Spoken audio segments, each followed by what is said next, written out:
Welcome to Dark Winter Nights. Thanks for coming.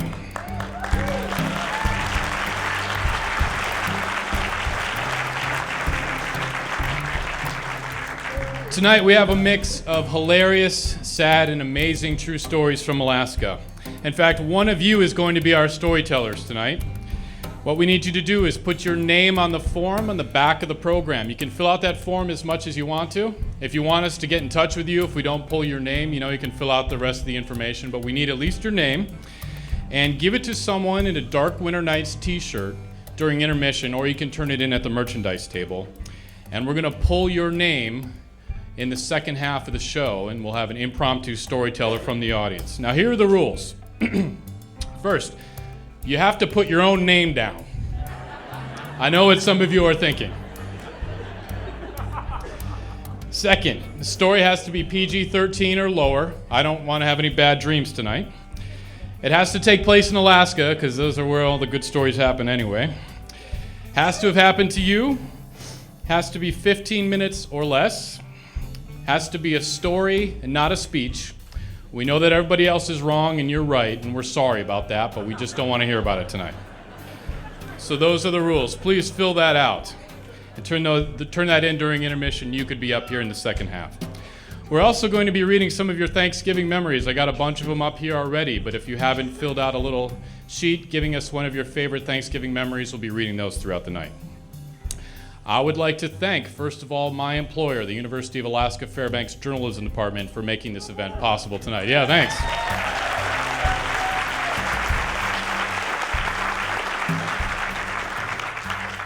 And I would like to thank Brian O'Donohue, my department chair, for that.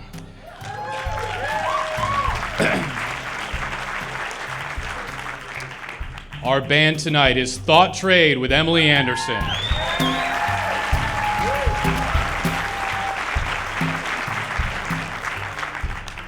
So let's get started off with our first storyteller. Weird things can happen when we get caught up in trying to one-up our friends. Our first storyteller tried to out-farm his neighbors and found himself in a situation he could neither control nor condone. Now, I want to warn our sensitive audience members that a portion of the latter part of the story goes into the process in which a hog becomes dinner. We did vet this story with our vegetarian volunteers, and they were okay with it. But if you are sensitive to that process, you might want to go visit the merchandise table. I'm sorry. I know you just got here. This is a little bit of bad planning on my part. Ladies and gentlemen, Bill Schnabel.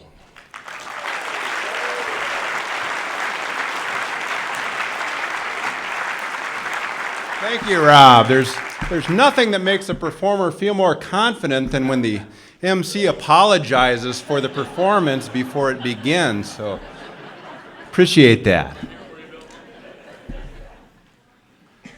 I was raised in the Midwest as neither a farmer nor a hunter. As such, I arrived into an adulthood with very little working knowledge of things such as hogs and guns.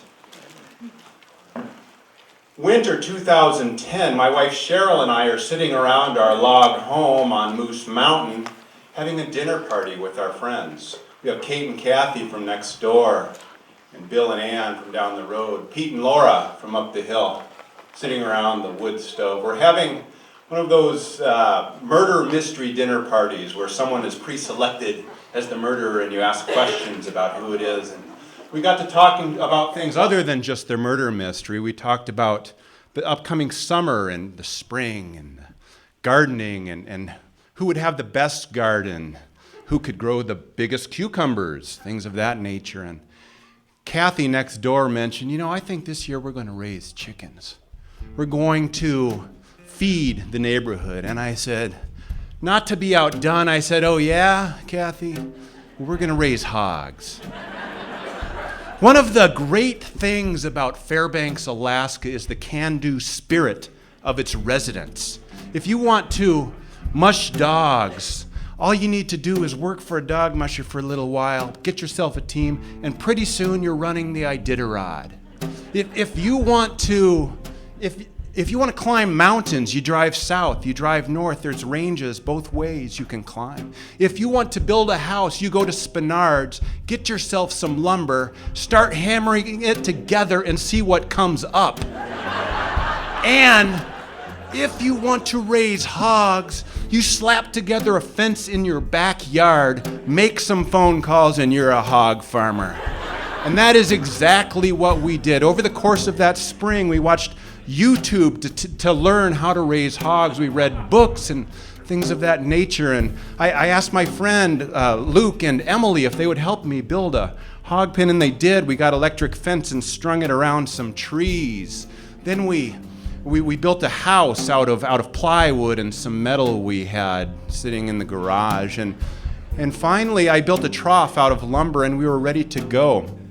I called a guy named Jerry in North Pole. I had heard he has hogs. He got a truckload of hogs that he diverted from a life in a confined feeding operation in Canada, brought them here to North Pole and got them from them. So I went over to Jerry's house in early May, picked up 3 hogs, little guys, about 40 pounds, 8 weeks old, little pink jobbies. Threw them in the back of my truck inside of a dog kennel. They all fit into a single dog kennel at that point. I had 3, but he stuffed them all in there. I brought them home. I won't go into too many details about what we learned that summer. I can summarize it in just a few simple rules. Rule number 1, do not give your hogs clever names, for it will be difficult to kill them or at least arrange their death at the end of the summer. For our part, we named our hogs My Hammy, Ham I Am, and Francis Bacon. Rule number 2, do not grow attached to your hogs for the same reason as rule number 1. My Hammy was the timid one. He would kind of back away and be afraid, and you'd have to entice her over with some food. And Ham I Am was the nice one, was the friendly one. Ham I Am would come up to you and kind of rub her flanks against your leg and want you to scratch her belly and scratch her behind the ears. And Francis Bacon was the aggressive one. She was evil inside. She would come up and like headbutt you as you're trying to walk and feed her, and so you'd carry the slop bucket in and she'd be nudging you and tripping you. And if our hogs were the Three Stooges, Francis Bacon would have been Mo, the one that is bossy and no one likes as much as the others. Rule number 3, if you have children, do not expect them to embrace the hog farming lifestyle that you and your wife have embraced.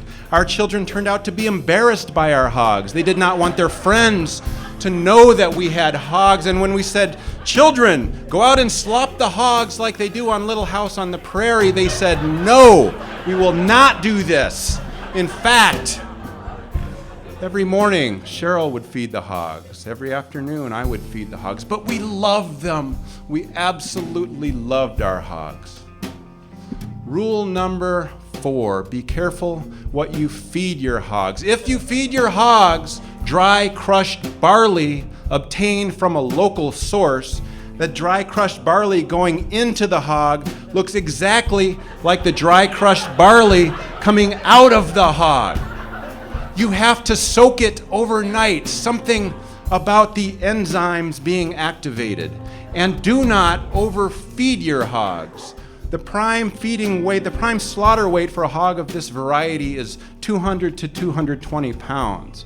We surpassed that weight in early August and slaughtered them in mid-September. Our biggest hog was 317 pounds, half again as large as it should have been. This not only makes it difficult to maneuver, it also makes it hard to kill. As summer waned and the rains came and leaves turned yellow, it became time to think about slaughtering the hogs. So I asked my next door neighbor, Kate, who is always ready for the zombie apocalypse and knows something about guns. I said, Kate, do you have a gun? She said, yes, I have a .38 Special. And I thought to myself, .38 Special, my only experience is the band that I saw in the mid-'80s. And so I said, Kate, will you slaughter the hogs? And she said, no, I cannot. I have grown too attached to them. And I certainly couldn't slaughter the hogs because I loved the hogs. And so I asked Luke, I said, Luke, will you slaughter the hogs? And he said, well, Emily and I have been giving you slop to give to the hogs all summer, and I know I don't feel comfortable killing them, but I have a buddy named B-Jax from Wisconsin who is a hunter and has killed lots of stuff. So we made arrangements with B-Jax, the Wisconsin hunter, to shoot the hogs, and he said yes. So September 16th was the allotted date when we were going to slaughter these hogs. It was a fall day, pretty outside, yellow leaves, 50 degrees. A Thursday afternoon, we agreed to meet at our house at 5 p.m. after work. So everybody showed up. Cheryl decided that she and the kids were not going to attend. They had loved the hogs too much, but Cheryl did stop over at Fred Meyer's and get a berry pie off of the discount rack that she said we thought might be useful.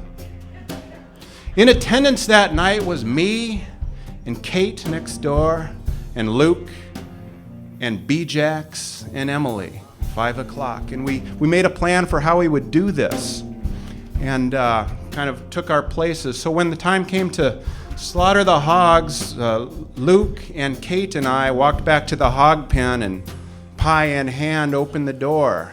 Out came Frances Bacon because she was the most assertive one. She came outside, we closed the door. We didn't want to shoot the hogs in front of the other ones. We didn't want the first two to see what happened to this guy. So I had the pie. I said, come on out. And Frances Bacon did come out. We shut the door, and I walked across the yard. Luke on one side, Kate on the other, flanking Frances Bacon so she wouldn't get away. We walked across the house, over the driveway, and then down the hill, little hill, and found ourselves under the tree house. I looked around, we talked to everybody, made eye contact among all the people, and I set the pie on the ground. Now, when a hog eats dry, crushed barley, they move their head a bit. And we had planned for this. And I had told B-Jax she might move her head a little bit. But when a hog eats a virgin berry pie that it has never eaten before, they move their head like this. And so I looked at this and I thought, well, this is a problem, but it's not my problem because I'm not shooting the hog. And so I turned to B-Jax and said, B-Jax, it's time. And I stepped away, and B-Jax stepped up to her and took the .38 Special and planted it between her eyes as best he could, and he pulled the trigger, and boom! And what I expected to happen was that hog would fall flat down on the ground, kick a little bit, and I would cut her neck to bleed her out. But what happened was she stopped. And when that gun went off, she had a really thick, bony part of her head because of her 317 pounds. And she did not die. She looked directly at B-Jax because he had shot her. And then she looked directly at me because I had loved her. And she turned around and walked away to the middle of the yard. And I looked at this and I said, B-Jax, shoot her again. And so he did. He followed her to the middle of the yard, and by this time she was turning circles. And so he was kind of doing this, and he shot her again in the head, and she still did not die. But she started circling more and more. And I said, for God's sakes, B-Jax, shoot her again. And he shot a third time. And she was moving so much, I do not believe that he shot her in the head. He might have shot her in the foot. I'm not sure, but he hit her because when he shot her, she sat down on her haunches and screamed. And this loudest hog screech I have ever heard in my life. It rattled the windows. It started the dogs down the street howling. It turned my knees to jelly. And about that time, our friend Bob, who was late for the event, showed up and got out of his car, heard the gunfire, and dove behind the door for fear of ricocheting bullets. 3 bullets didn't put her down. Francis Bacon ran up the hill and began thrashing against the side of my truck where Emily was sitting watching over things. I said, "B-Jacks, for God's sakes, go shoot her again." Heart trembling, so he ran up to her and shot her behind the ear, and she dropped. I walked slowly up the hill, waited for her to stop kicking. And when she did stop kicking, I bent down to cut her neck. And as I did so, she, with the last ounce of her life force, gave one final kick of her back leg and planted it directly on my shin, which I found out later left a bruise about this big in the shape of Iowa. And as I was laying down on the ground, I reached over and cut her neck and watched her lifeblood flow out of her. And when I lay there writhing in pain, I looked at her life force flowing from her. I looked at Francis Bacon. I looked at Emily in the truck with blood spattered on her shirt. I looked at Luke and Kate standing there trembling. I looked at B-Jacks, mortified, tear in his eye, and smoke coming out of the barrel. And it occurred to me that life is tenacious. Life wants to hang on. And if you are going to take a life, like every good farmer and every good hunter knows, you better respect that life. You better cherish it. B-Jacks was able to dispatch the other 2 hogs that night without incident by shooting them behind the ear. And in the subsequent years, I and other members of the Moose Mountain Celebrity Yard Farming Cooperative dispatched many other hogs. But that first night, that first one, Francis Bacon, we gave her a bad death. And I will always be a little ashamed about that. But we did save her from life in a confined feedlot operation, and for 4.5 months we loved her and raised her in our backyard and gave her a damn good life. And man, that's got to count for something. Thank you.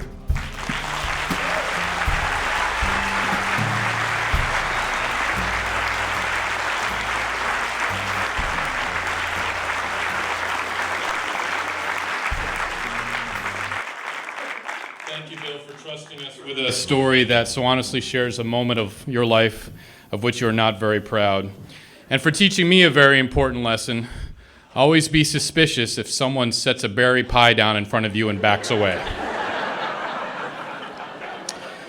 All right, a couple of Thanksgiving memories. 40 degrees below, new house, no front stairs. My grandmother climbing up the stepladder and being pulled into the warm house. That's something doesn't happen in lower 48. Okay.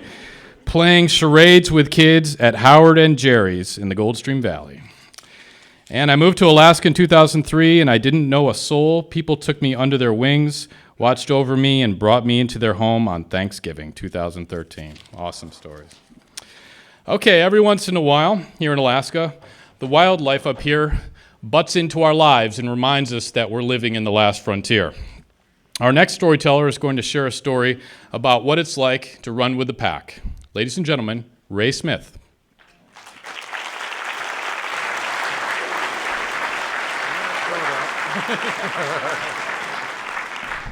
Thank you. My name is Ray. I've been in Alaska 14 years now, and I was living for quite a while up to Steve's Highway, about mile 42. And, well, some of y'all that might live out of town a little bit, you know what it's like to do chores outside every day, all winter long. And, you know, the things you might come across, like critter tracks and wolverine, maybe a lynx every now and then, common moose tracks, and wolf track. Well, in the winter of 12 and 13, seems like most of the time we were up doing trapping and everything, we always saw a lot of large wolf tracks that winter. And that particular winter, was a long one. If you remember the spring of 2013, we had winter till June. And in May, it's kind of a gathering place at Fox at the Holland Dog. There are a lot of those people you don't see all winter long, but when the Holland Dog opens up and friends gather, and it turned out Ukulele Russ was playing, my good friend, that time, and I've been out cutting firewood for quite a while that day. I was kind of pooped and looking forward to a quiet evening at the cabin by the river. Well, when I got in, there was already a couple of messages. Ray, come on to town, we're having fun. And I thought, no, I'm not going to answer that. 2-3 more people called, and come on, Ray, come town, we're having fun. And like, no, it's not looking like good weather out. I think I'm going to stay home tonight. So finally, about 9:30, 10 o'clock, I got my second wind, and thought, well, okay, so when you live that far out of town, every time you go to town, you want to make it count. You need to get groceries or something, and I thought, well, I am kind of low on chainsaw gas, so now I got a reason to go to town. So one of the other things I did living that far out of town is I bought me a little Volkswagen Jetta. I've had a Chevy pickup or a Suburban my whole life. But gas prices, you know how that goes, you gotta downsize. And that Volkswagen's got a really big trunk. You can get a lot of stuff in there. So in mid-May, it's getting dark, 10:30, 11 o'clock at night. And that particular night, it was kind of cloudy and foggy and half rain and half snow. And like I said, that's the time we had winter all the way to June, so we still had 6-foot snowbanks on each side of the highway. So visibility wasn't real good. I'm doing about 45 or so, and get around the corner at 32 mile, and in the fog, in my lane in front of me, I see a pair of legs, and I look a little closer, get a little closer, I'm like, wow, somebody's dog got out. And there's 3 or 4 people living around 32 mile, and I happen to know one of them does have a big German Shepherd. I was thinking, oh man, their dog got out. So I get a little closer, and I see another dog. And then I realize those are not dogs, those are wolves. And I see 3 of them, and then I get a little closer to them, and I see 4 more in front of them. And then I notice there's still a couple more in front of them. Man, the goose pimples were getting bigger by the mile. And I get a little closer, I beep the horn. Now my Volkswagen is black. All these wolves were dark black, brown, mostly black, brown, a little bit of gray.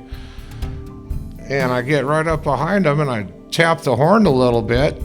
It didn't even faze them. They didn't turn around and look at me. They didn't do anything. They just stayed right in my lane. And I want to add, by the way, they were all in the southbound lane. None of them were over there in the northbound lane. I guess they read their manual, I don't know, and they were doing between 28 and 30 miles an hour. So finally, I kind of tapped one in the butt a little bit with my front bumper, in which all the butts of them wolves were about this much taller than the hood of that Volkswagen. And so finally 2 of them went this way, 1 went this way, and I get up a little closer, and I'm so excited, I'm not even sure what gear to put it in. I think I was over-revving it, and then all of a sudden I was lugging it, and okay, so I got ahead of them, and then I noticed in my mirror, they came around back behind me. Wow, now I got 4 of them in front of me, and I'm kind of catching up to them, and the one big guy is turning around and showing me his fangs, and like, what are you doing here? But I think maybe I was giving him light to run down the highway with. Now there's 4 ahead of me and 3 ahead of them. The guy on the right, he came over by my right-hand door. And he's looking at me through the window, and I'm looking at him through the window, and I thought, well, I got electric windows, so I started to roll it down a little bit. And that's when he started biting my rear view mirror. So I rolled it back up. So now I got 1 guy on the right, and I got, 6 in front of me and 3 behind me, and I'm in my Volkswagen thinking, I should have brought the truck. So we get going down the road a little ways. I'm not sure what to do. I didn't have a gun with me, and the one time I didn't have a camera with me either, because I really would have liked to have pictures of this, you know. It didn't happen to me before. So we get down the road a little bit, and I think they were getting tired of me being with them, and that's when I noticed there was one wolf way up front, about 1/8 of a mile way up front, or maybe a little less than that, but I could see him even in the fog. So gradually, they all started peeling off and jumping over the snowbank, and I'm still doing about 25 to 30 miles an hour. Well, okay, they're leaving, I guess, and I got up to the one that was way up front, and as soon as I got to him, he jumps over the bank, and there's a little bit of a clearing there. I seen him go out about 30 feet. I stopped the car, and I looked around, make sure none of the other ones were catching up. And I just stopped, I got out of the car, and I looked at him, and he was over there. He sat down in the snow, and he was looking at me, catching his breath.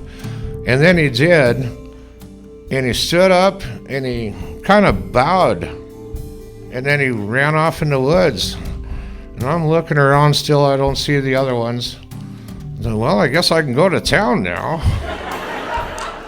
Gridlock in Chattanooga. So I get to town, and I had a couple sodas, and I said hello to everybody and told them my wolf story, and it was a lot of fun doing that. But, you know, I just couldn't stay there any longer. I wanted to go back up there between mile 32 and 30. I think I needed to keep going. Maybe I could have catching them going the other way. I don't know. So I went up there, and I just drove 20 miles an hour through those 3 miles, but I never did see them. And it was really getting foggy then, so top speed on the highway that night probably was about 35. I got back home. I couldn't think about anything else. I stayed up late still thinking about it. I went to bed dreaming about it. I woke up early the next morning, and I got a friend of mine at 32 Mile. His name is Paul, and I called him, and I told him what happened. He says, Ray, you were up last night watching one of them Twilight movies, weren't you? I'm like, no, man, it really happened, I swear. He says, okay. So we all go about our day, and a couple hours later, Paul calls me back. He goes, hey, man, I see hundreds of wolf tracks going from the river to the highway, and that's at 32 Mile. And then he says, I see where they're going towards the lodge. And I said, see? And then later on that day, of course, word got to Chattanooga Lodge what had all happened in one of my stories, you know, and everybody thought, oh, yeah, right. But I guess somebody found that day just a mile north of the lodge where a pack of wolves took down a cow moose right there on the highway. There was a trail of blood going over the bank, and people followed it, and they'd seen where the moose had been taken down. So Ronnie Franklin from Chattanooga Lodge called me up, and he said, well, I heard your story, and I just wanted you to know we verified it. So then I went to the lodge to tell the story to everybody, and I found out that this story is worth anywhere from 2 to 5 beers every time I tell it. So thank you, wolves. And I was a truck driver most of my life. I got almost 2 million miles on me, but that 1.5 miles there was one I'll never forget. There's nothing like that at Disney World, and only in Alaska. Thank you.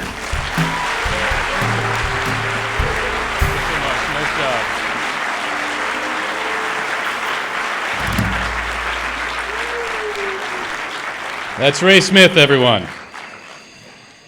I don't know if he charges for the beers if you hear it the second time. A couple of Thanksgiving memories. My dad waking me up in the middle of the night, probably 4 a.m., to teach me how to roast a turkey. Having a Herning family reunion and sledding down Chena Hot Springs Road. And my first Thanksgiving with the Thespian Bunch. My roommate shoved a can of Sprite up the turkey's, I'll just say rear end, and it was so good. Okay, a little tip for those viewing this next week. I'd only lived in Alaska about 2 months before I heard about our next storyteller. In a world where most of us send our children off to be educated by strangers, Howard Luke has made it his mission to remind us that families need to educate their children and that children need to listen. It is my great pleasure to welcome Howard Luke for a discussion of his life and the importance of storytelling.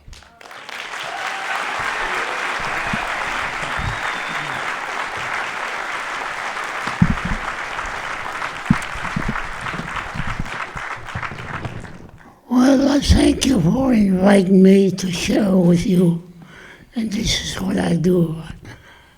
I share with a lot of different people. My interpreter didn't show up, he got a bellyache. So I wonder if I can find one. Well, the first thing I want to speak about, about my grandma. My grandma was a great woman. She was the only medicine woman there was. So, you know, in the early days, people used to travel wherever they say moose track or rabbit track. They stopped there and down there. So Grandma had a bunch of pups. And she told them, go ahead now. I walked behind. And she walked behind. And them pups started smelling. And she went off the trail. And she see frost on the holder. And that was a bear den down there. She knew that was a bear den. And she chopped a big willow down, and she poked in there, you know, bear can fool you. You don't just go right straight down. He can cover himself up. So she poked in there, and she felt that bear move. So she jumped on top with her little axe there. And she hit that bear right in the head. I don't know. I have a lot of guts to do that. I don't think I would. You know, there was a big flood. It was down in Indiana. That's where I was born and raised. And a big flood, and they built a big cache. There's poles on there. And they turned the dogs loose, and the dogs just went all over. And Mom told Grandma, get up, the ice is coming. Ice is coming right towards them. She grabbed her boots, and Mouse had young ones. She grabbed them, Mouse, and just squeezed them like that. She killed them and threw it towards that ice, and that ice just stopped right there. Oh, you know, all them little things, I believe in that in our way. It was starvation down there. And the flood was coming, and there was 3 medicine men in the camp. And they told them, medicine men people, what's the matter? You're not doing nothing to help kids that are hungry. Why don't you get and start making medicine? Do something. They kept after them. Finally, he said, all right. He said, you put the kids in one big tent, and we'll make medicine. And they made medicine that night, and they told all the young boys, be ready. Take your canoe and your rifle Something black gonna be going across it. So be ready. Sure enough, just by noon, a bunch of cowboys swimming across the river. And those are the things that, that I'm trying to teach our young people. Because like I say, depression is coming. It's here now. I've seen depression when I was a kid. There is water, you can't drink the water, nothing. You gotta boil it and stuff like that. And this is what I'm doing right now, that I travel around and goes to the school and stuff. I don't get paid for that. I just go on my own.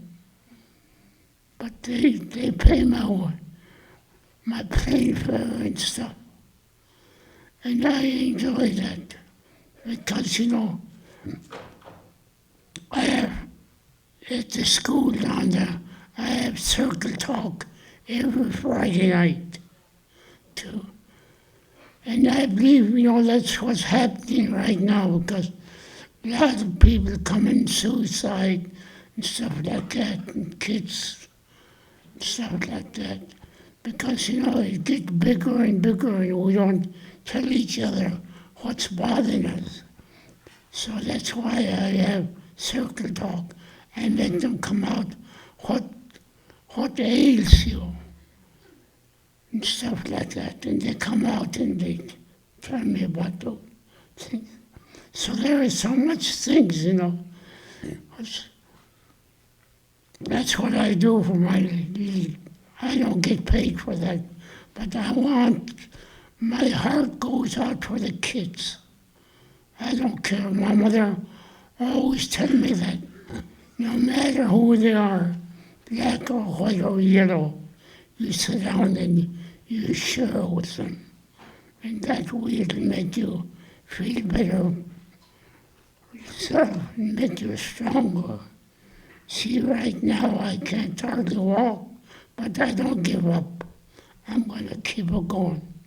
And I just hope that the young people can do the same. I think about these things. We don't have no leaders. Our leaders can't talk their native tongue and stuff. In order to be a leader, you got to know the both sides of it. I think I'm the only one here in Fairbanks can talk our native tongue. And I feel good about that. Everywhere I go, New Zealand, Australia, all over Canada, everywhere I go, I say my prayers in my native tongue. And they like what I'm doing. So those are the things that I want to share with you because it's getting tougher. You see, what's happening right now, we don't get no snow, no nothing. Because the Creator is mad because we don't pay attention. You know what the old people told us, that they never used to have forest fire and all that stuff. When they went up to the moon, they didn't have to go up to the moon. And that's what I'm saying. When they said, don't do that, and we don't listen, we'll go on. I believe that's what's happening. That's the reason right now that you see they're having all that fire and everything going on out in the States. Well, that's what's happening. We're going against the nature so much right now. And that's the reason I'm trying to warn the young people to be quiet. And if it's not good for you, I want you to say no. Another thing to be on time. Be on time. I got a young fella taking care of me in town here. And he goes out and he don't come back for a while, and I get worried about him. I got one little thing that Canada, down in the Yukon, down there, they call it Canada.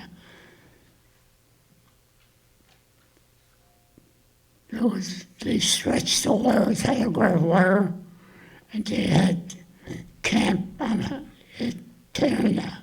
They never called it Canada, they called it Fort Given.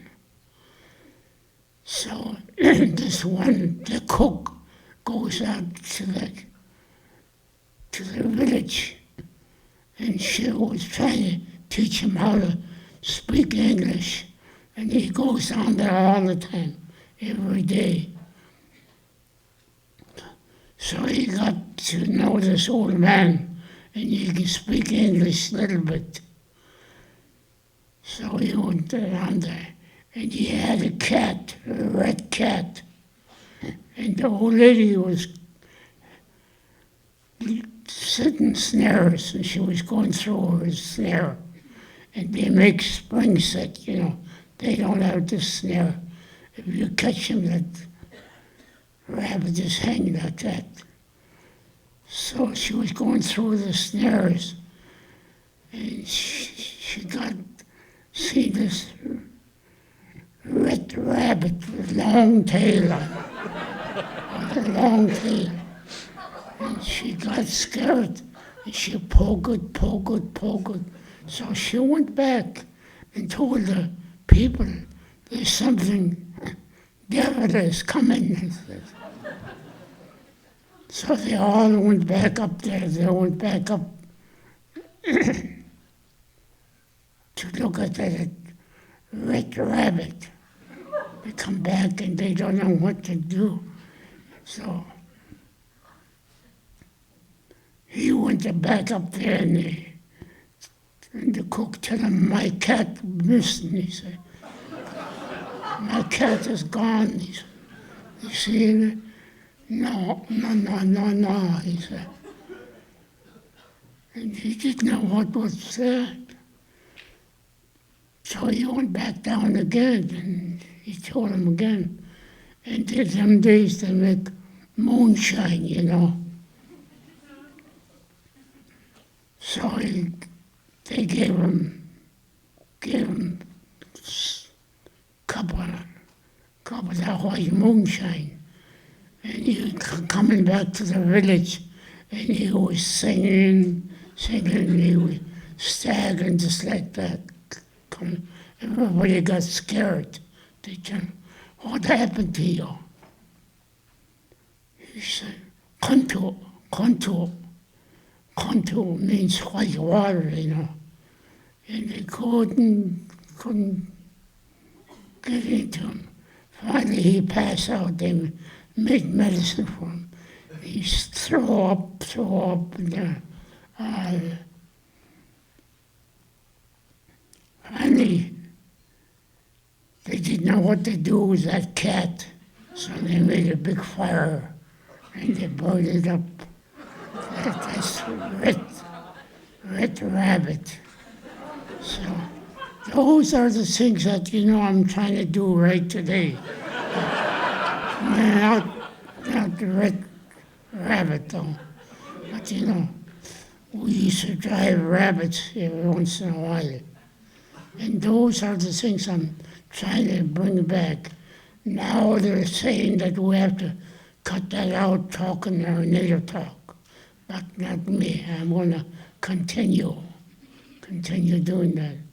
I don't give up. Even though I'm crippled, I want to keep going. I want my young people to do the same, because it's getting tougher and tougher. They claim that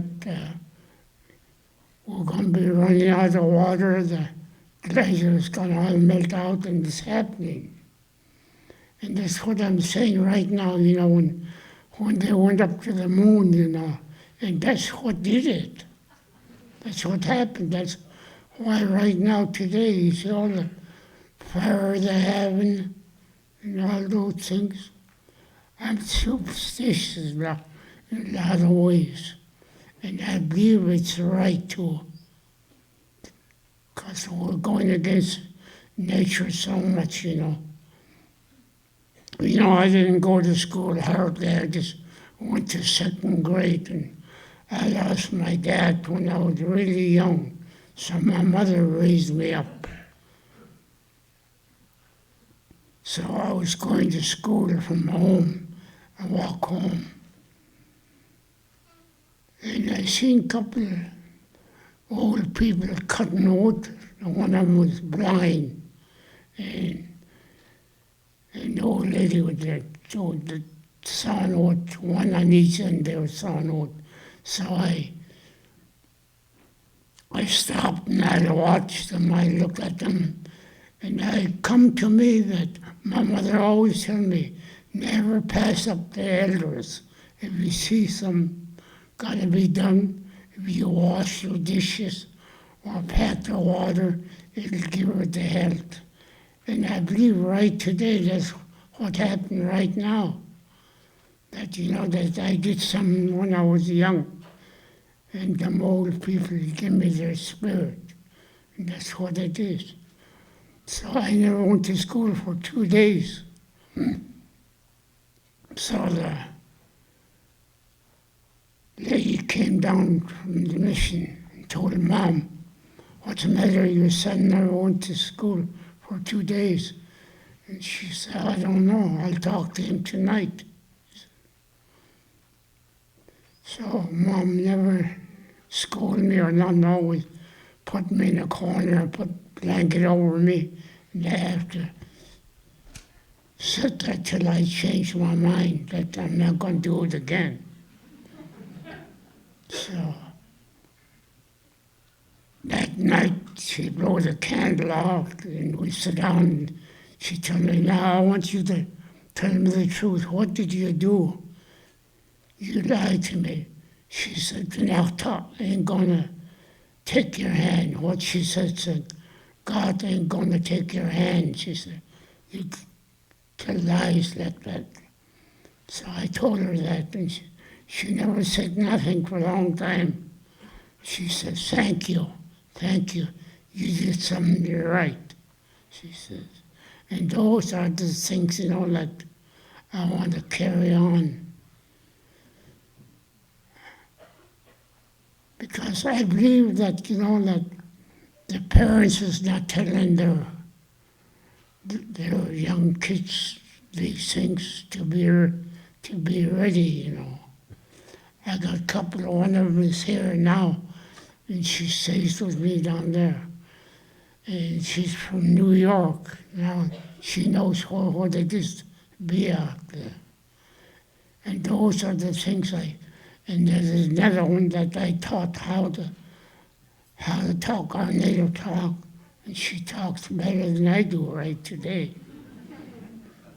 And my people would come down and visit me and want to do the same. Just the non-native people come down my camp. It's going the other way. I feel bad about that. In order to be a leader, you got to know the both side of it. The both side of it. As I travel all over New Zealand, Australia, all over, and they tell me the same thing. The same thing, that we've got to keep our young people going. And those are the things that I want you young people to carry on. Because it's getting shorter and shorter. There'll be nobody to pass on nowadays now. Right today, the elders got tired. They said it's no use, they're not paying attention. So they took all that with them when they passed away. And there's nothing left for us. Like me right now, though, I don't give up. I I want to carry on. And these two ladies here, that I want to teach them as much as I could. And I believe they're going to carry on. She stayed with me one winter down there, stayed in a little cabin. And she heard a noise outside, so she thought it was me. And she opened the door, here was that big bull moose standing right facing. I don't think she'll open the door for nobody now. So those are the things I want to really continue, pass these things on, because it's getting shorter and shorter. It's getting bad because we're going against nature. I had some kind of a heart attack one time out there, and she was with me. And snow that deep, both our snow machine got stuck, we couldn't get them out, and she practically carried me home. She had been made fire. She made fire and put spruce bough underneath me. You see, my people wouldn't know what to do. They could get all excited. So I believe right today that non-native is the one that are listening. I got one guy here at university. He's a weatherman, and I taught him how to talk our native tongue. He went up to North Way and talked their native tongue too. So those are the things, that we gotta look forward for. So I feel good about inviting me coming down here, that these people maybe will pay attention and do like what I say. And I don't go to church or nothing, but I strongly believe in my heart that, like I say, all these things happening, that I'm trying to share it with the young people. So I thank you very much, Bessie. Thank you, Howard.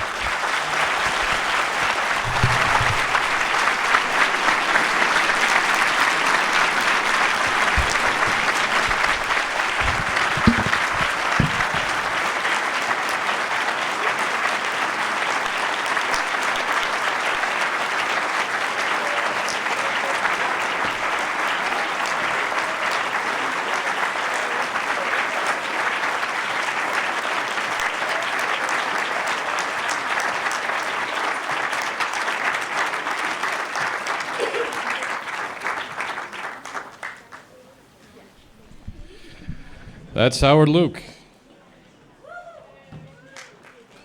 The only man I've ever met with an elementary school named after him.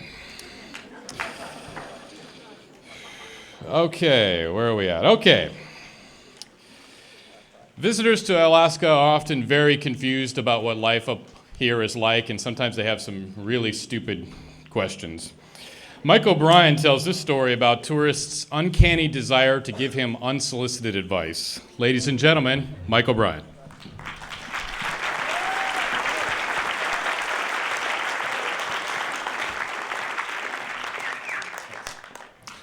Rob and Colleen asked me first to do kind of a plug or a commercial for storytelling in Fairbanks.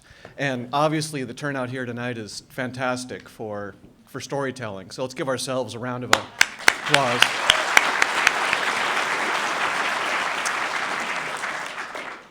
Anchorage has had a storytelling community going for a while, and where they do Arctic entries, which is similar to this. They have all their storytellers line up in the row on the stage, and I was invited to go down there and tell a story. And this is kind of a meta thing. I'm telling a story about storytelling. And they're telling you, we're in the green room, as you do when you're a storyteller. You hang out in green rooms, and we're talking about our stories, and they're telling kind of adventurous Anchorage stories about traffic between REI and Moose's Tooth, and I'm thinking, I've got the best story here. Like any Fairbanks story is like this much better than the best Anchorage story. And they kind of pull me aside and say, Mike, in the lineup tonight, you're our 5 spot. That's our second best story. And I was like, wow, second best story, And right as he said that, as my ego was kind of crushing, I forget the guy's name, but he's kind of famous. He's this guy in Anchorage who was fishing on the Russian River, and like a bear came and like ate his face. This guy he's blind. He comes up with his cane, and I'm like, oh my God, I'm the 5th story. This guy is the 6th story.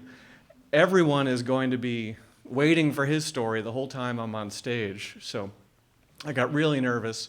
But it made me think about Fairbanks, and someone in this town has got to have a story about eating a bear's face off. And I just think events like this are fantastic ways for us to hear them. So with no further ado, this is my story. When I came up to Alaska in the kind of the late 90s, I worked on trail crews down on the Kenai Fjords. Kenai Fjords National Park has this one trail that just winds its way from the glacial outwash plain through the trees, up through the Devil's Club and tundra, up to this spectacular alpine area up alongside the Harding ice field, which goes basically from Seward over to Homer. So basically the ice age is still going on up there. And for trail crews, what we did up there, because there's no trees, no wood, we would basically seek out what we called them piano benches, which were just huge rocks, about the size of a piano bench, and we'd put them in kind of these net stretchers and carry them to our work site. And so a team of guys would put one of these stretchers out, roll the rock in, and we'd lug this huge rock, 300 or 400 pounds, across the tundra back to the trail where we would build, a staircase or water bars. And as you can imagine, this is some pretty laborious, dirty work. Pouring rain sometimes, snow, sleet, you're up there in the cold mountain passes. And about midsummer, this phenomenon started occurring that I had never seen before. A hiker would hike up, trekking poles, a floppy hat, hydration pack, bright-eyed and bushy-tailed, and we'd be just kind of collapsed on the side of the trail next to one of these rocks, and they would say, "You guys have got to get a pair of these pants." and I'd never seen these pants before. They're the zip-off nylon pants, where they can be shorts one minute and long pants the next minute, and at first we're just kind of let these people go, but they were evangelical about these pants. And so I'm wearing the flag of the United States on my sleeve. I'm in uniform. I kind of feel like I have to engage these people on behalf of the president. And I'd say, well, I've never felt the need to wear those pants. Well, you would if you had them. Well, we're up against an ice field. It's cold here. Oh, you'd like them if you tried them. Okay, so those people would hike on, and they'd hike back by me kind of with this, stink eye. I'd kind of argued with them about their pants, and the next person would come up, trekking poles, brimmed hat, and the hydration pack. Gotta try these pants.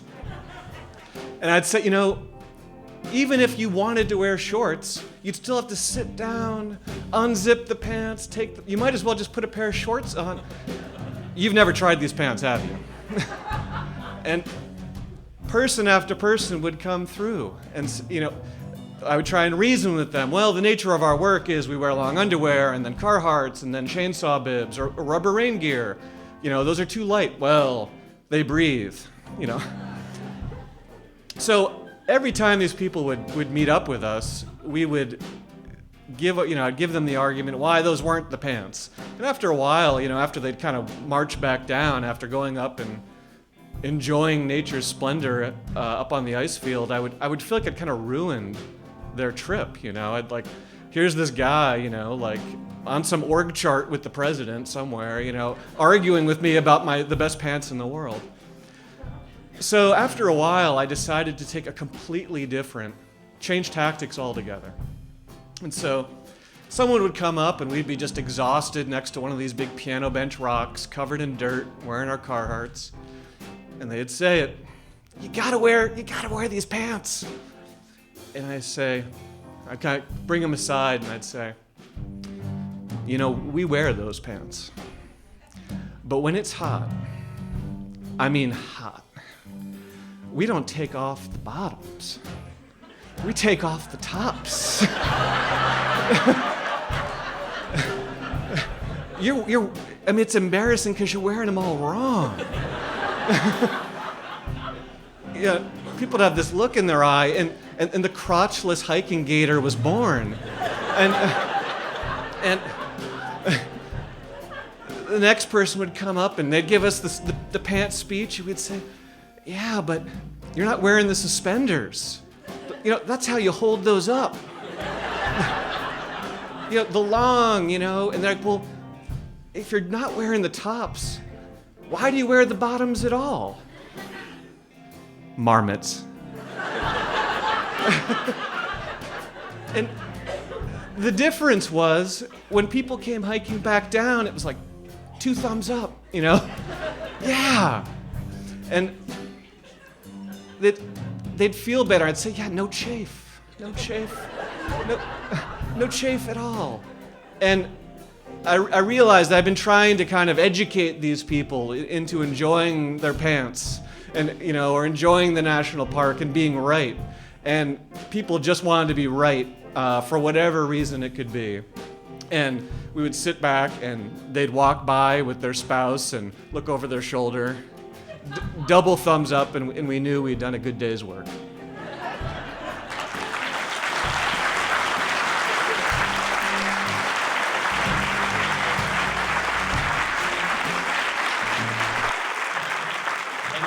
I just want you to know, thanks for the tip. I use them as long underwear.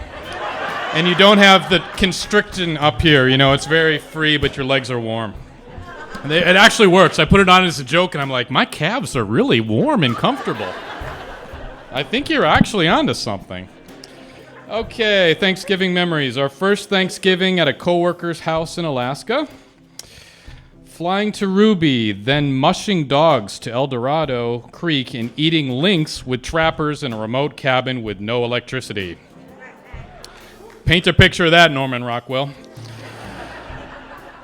Tossing flaming cordwood off the deck because our dinner guest from Columbus said the house was too hot. That's awesome. Okay, well, we believe that Fairbanksons have some of the best stories in Alaska, and we want to hear your story tonight. So put your names on those forms in the back of the program. Give it to anyone with a Dark Winter Nights t-shirt or turn it in at the merchandise table. We also have a sheet out in the lobby here where you can write down your name and your contact information if you've got a story you'd like to tell at a later event. And don't forget, if you've got Thanksgiving memories you haven't turned in, please turn those in. We will see you in 15 minutes. Enjoy the intermission. Come right back.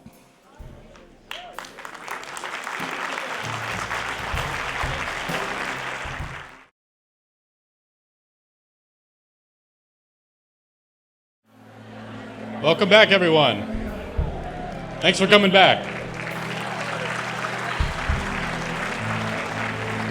I'm very sorry we seem to have run out of chairs.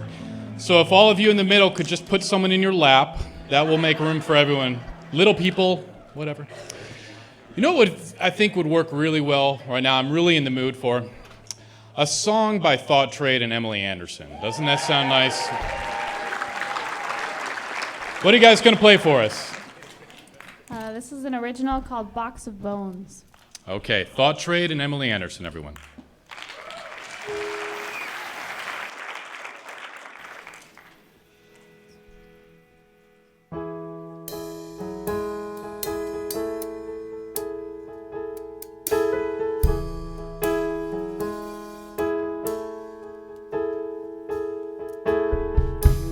Only just met you.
Thought Trade, and Emily Anderson.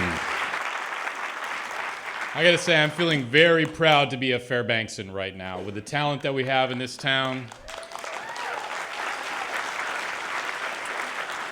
And all of these stories we got. And if we don't call your name tonight, we do want to tell your story eventually. We'll be getting in touch if you wrote your contact info down. A couple more Thanksgiving memories. Told to dress up for dinner, someone came as a pilgrim. That's great.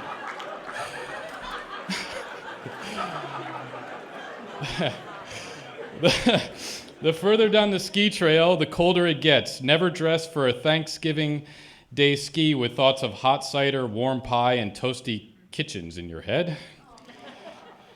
And midnight turkey, because apparently cold temperatures increase barbecue time. Sorry to hear that. Okay, so you remember the rules. All right, and when I call your name, come down here to Colleen, who will direct you up onto the stage. So, now, telling a story I have never heard before. Drum roll. Hey, you mind doing that for us? Come on, Travis.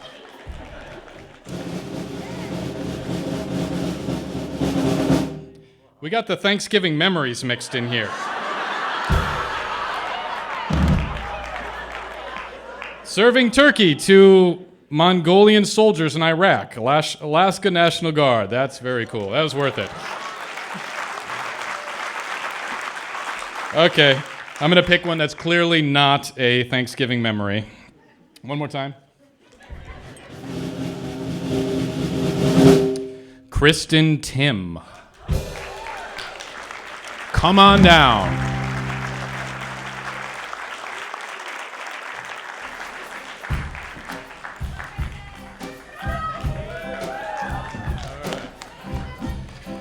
I guess you could have come this way. I don't know. Oh, you can come. Yeah, here you go.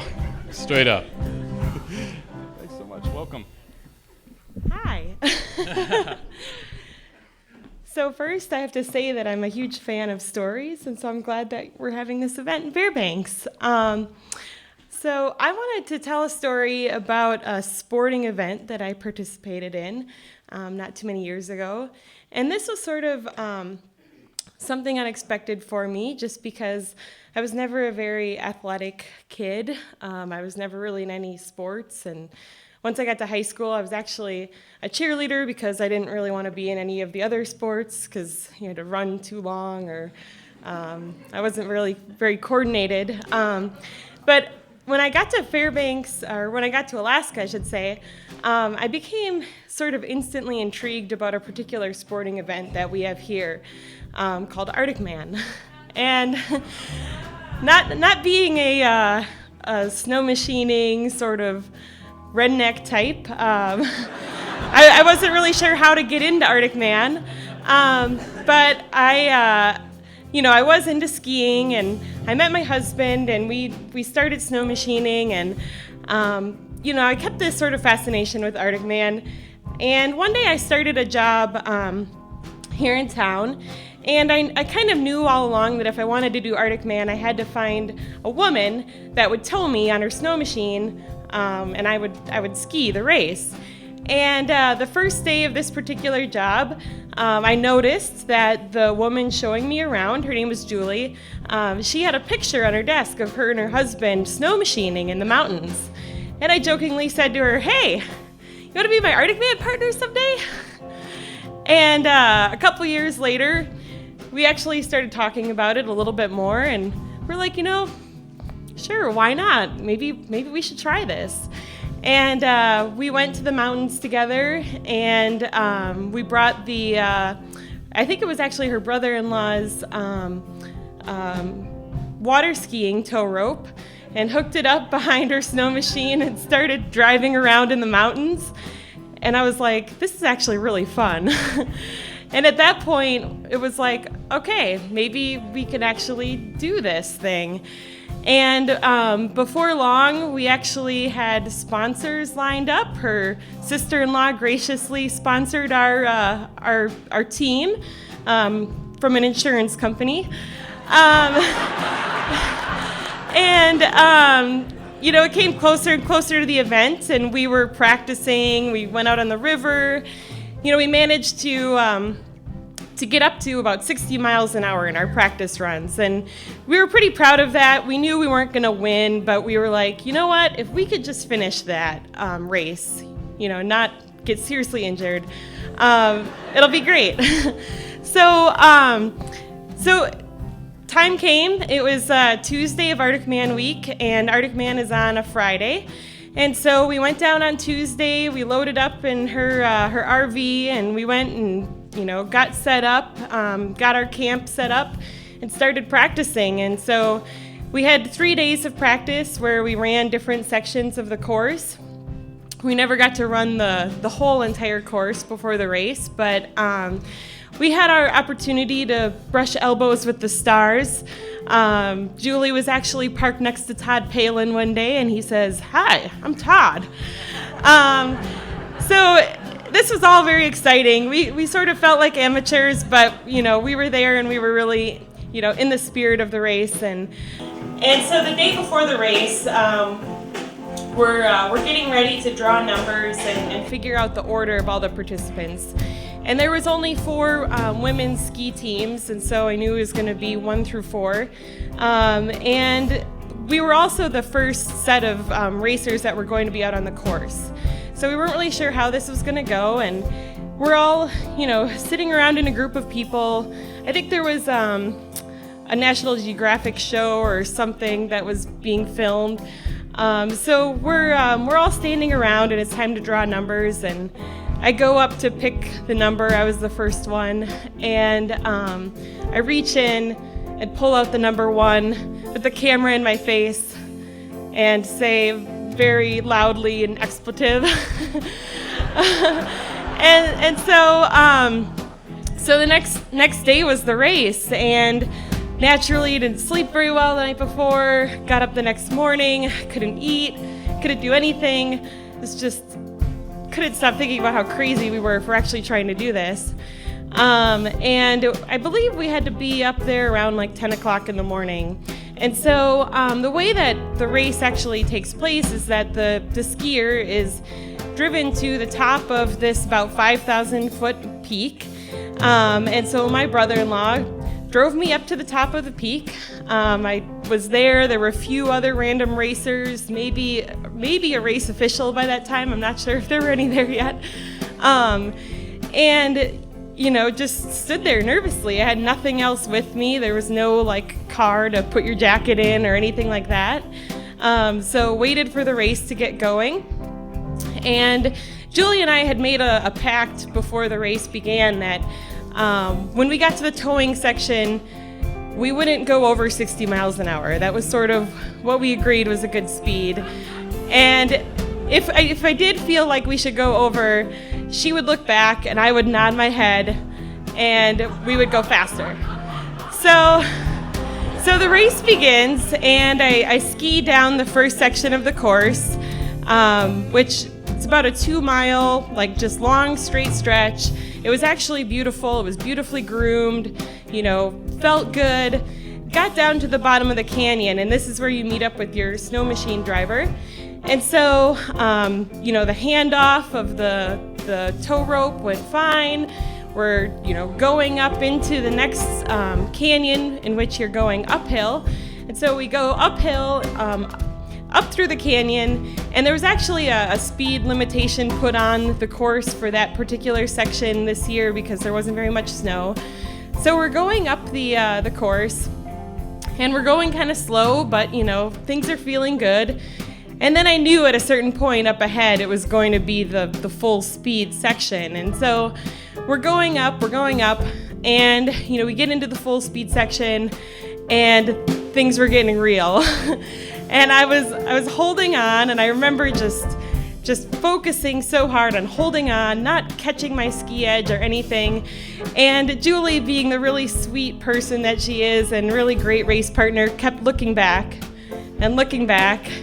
And all I could think was, do not make it look like your head is nodding at all. And so we get to the top of the course, and we get to the point where you basically throw the rope and you ski down the last section of the course.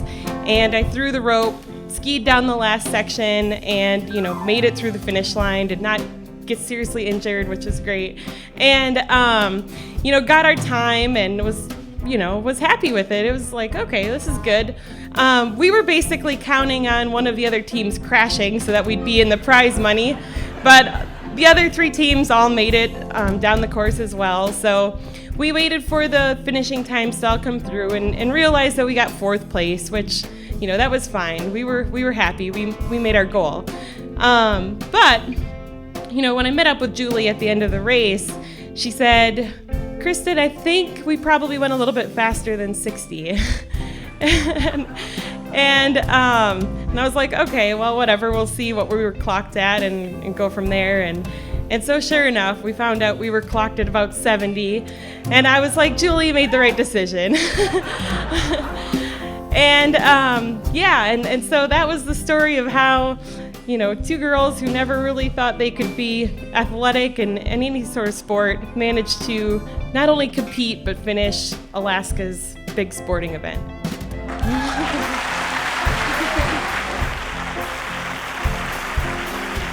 With Colleen over there. Thanks. Please keep walking. Kristin Timm. Nice job. Okay, a couple more Thanksgiving memories. The time my husband saved me from a pack of ravenous wolves. My hero. Those wolves get around, I guess. Paper pilgrim outfits. I don't know about that. And I've always worked for Thanksgiving. No bitterness there, I don't think. Sorry about that. Hope you get paid double time or whatever it is. So Dark Winter Nights is definitely not the first program to try and share the real Alaska with the rest of the world. KUAC produced a program in 2006 called Anywhere Alaska. And our next storyteller was a co-host of that program. Ladies and gentlemen, welcome a graduate of the UAF Journalism Department, Heather Taggard.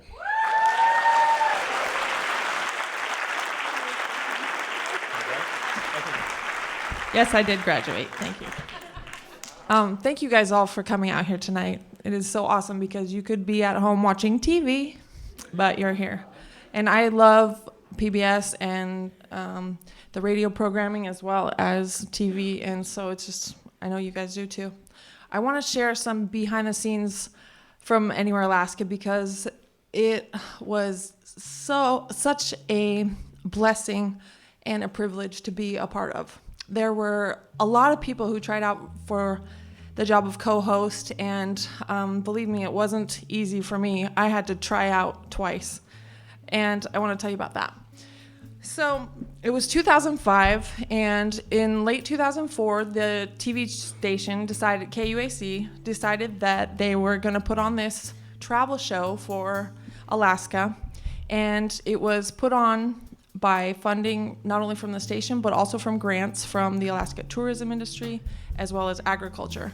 So our awesome directors and producers up at KUAC researched trips for us to go on, and they called the show Anywhere Alaska with featuring off the beaten path destinations for the adventure traveler. It was perfect. In order to be the show host, we had to do a screen test. So I got the call in late 2004 that they were going to have the show, and having been a freelancer for the station for other documentaries and having run a camera for them, they thought that maybe I would be interested in helping with the show and even possibly being the host of the show. So you can imagine the opportunity before me was a great thrill. Thinking, wow, I could go from behind the camera to in front of the camera. That would be a great opportunity for me to really make an impact using journalism and getting to know people around the state and building relationships and trust. That's very important, I think, as a journalist. And so the opportunity before me was, a great gift. But I was also incredibly shy and self-conscious. So for my first screen test, Aaron Elterman called me and he said, come down to Creamer's Field. We're going to try you out on camera, and you will be ski joring. I hadn't skied since the 6th grade, at least not on cross-country skis, but I was ready and willing to give it a try. As a matter of fact, I was way too gung-ho for the entire screen test. The screen test ended with me face down behind 2 dogs in the snow with my tail wagging in the air at the camera. Total embarrassment. We were all disappointed, and yet my friends at the station, they soothed my nerves, and they said, "We'll call you." Yeah. Fast forward to early 2005, my business partners and I decided to go create a documentary at Ice Alaska, the ice park. And so that, as you can imagine, was an awesome playground for getting to know people, strangers from all over the world, interviewing them, and taking pictures and filming what they do, which is so unique to Alaska. So 30 days probably after my initial screen test, I was out running through the ice park, and I had just flopped myself into a pile of snow just to relax and take it all in, to just appreciate where I was and what I was doing. And my cell phone rang. I'm waist deep in snow, behind an ice sculpture, just marveling at the beauty. It was just really special. So I answered the phone, and Aaron Elterman said, "Hey Heather, how's it going?" I said, "It's good." He said, "What are you doing?" I said, "I'm just chilling." And he said, "What do you think about doing another screen test?" And I said, "Oh, please, please, please. I've been hanging out at the ice park for 30 days, talking to people from all over the world. I would love another shot at this." And so he came down. We did a screen test, and I forgot part of the story I really want to tell you. Okay, so before I got the call back, I left humiliated, the original screen test, and the next week I was up on campus just perusing around, and I saw these bright green flyers everywhere. So I was like, what's all the fuss about? And I go up to this green sign, and it says, "Would you like to host a reality TV show?" And I was like, yes, I would! So I grabbed one of these green signs, and I took it home, and I talked to it every day, and I pretended I was on camera every day for the green piece of paper. And when Aaron called me back and said, "Would you like to give it another go?" I was more ready at that time. And they had tried out 19 other people. That's part of why I wanted to, that seemed like so many at the time. I'm sure in other states they have hundreds of people try out for these parts, but that seemed like so many, especially for me knowing the other actors and journalists in town who were probably trying for this part. They even flew people in from Anchorage. But so reality TV seems a little different now than it was at that time. Or maybe just we have this wholesomeness to us being PBS backed that these other reality shows seem to lack.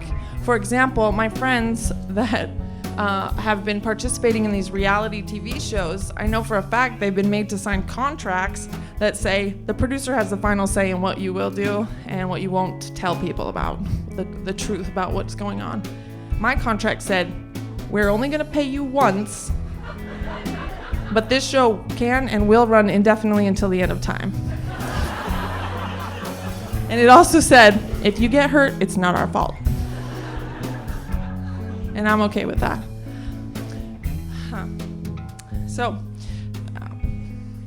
I want to leave you guys with this. Well, the entire show had so much magic in it.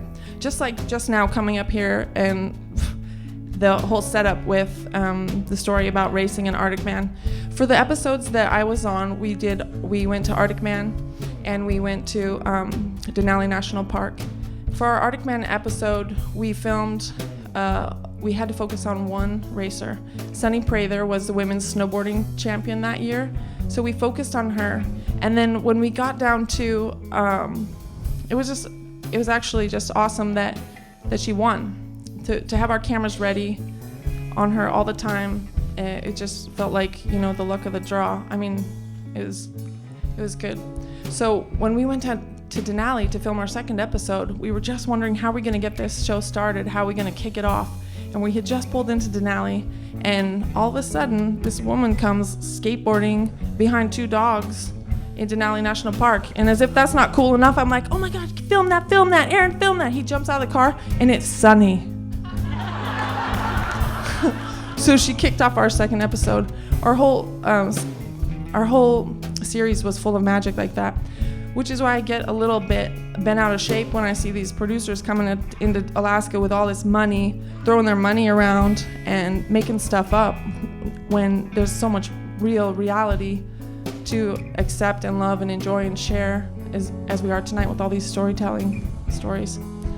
So the other thing that happened on that show that didn't need to be scripted, but we weren't running cameras, I can understand the temptation these producers have to make stuff up because you want to have the best show possible and you want to always make people laugh or thrill them. But one of the best things happened to us when we weren't running camera. We had just come out of Denali National Park, and we walked into this general store to have lunch, and there was a sign on the wall that said, no cussing, no politics, and no religion. So just for funsies, I say to Aaron, how long before you think I can get that guy to break all 3 of those rules? And he says, I don't know, go for it.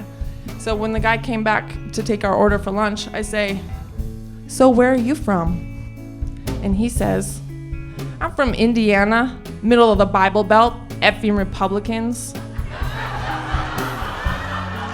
I was like, whoa, I hit the jackpot. It was incredible. Yeah. We got to fly up on Mount Denali, just to the base camp, and it was pure beauty. I mean, we weren't climbing, but we had that privilege to fly in and see everybody staging up to climb Denali. And when we came back, we got a bit of bad news. There was a young woman who was also at Arctic Man that year named Jessica Olick. She was a graduate of the journalism program, and she raced Arctic Man, and she won in the skiing division. And we didn't get to incorporate her into the show, but her boyfriend at that time was with her, named Jeff Levison, and he was in our show in that he was at Arctic Man and we saw him. And then when we went down to Valdez, we got to go heli skiing. It was crazy. We went heli skiing, and he was a guide with the helicopter outfit. And so he was very much a part of that show, even though he wasn't on the show. Well, just after we saw Sonny Prather skateboarding through Denali as we started the second show that I was on, we went to like a little party the next night out in Denali, and Jeff Levison was there. And I said, whoa, what an awesome coincidence. It's good to see you. How are you? How's Jessica?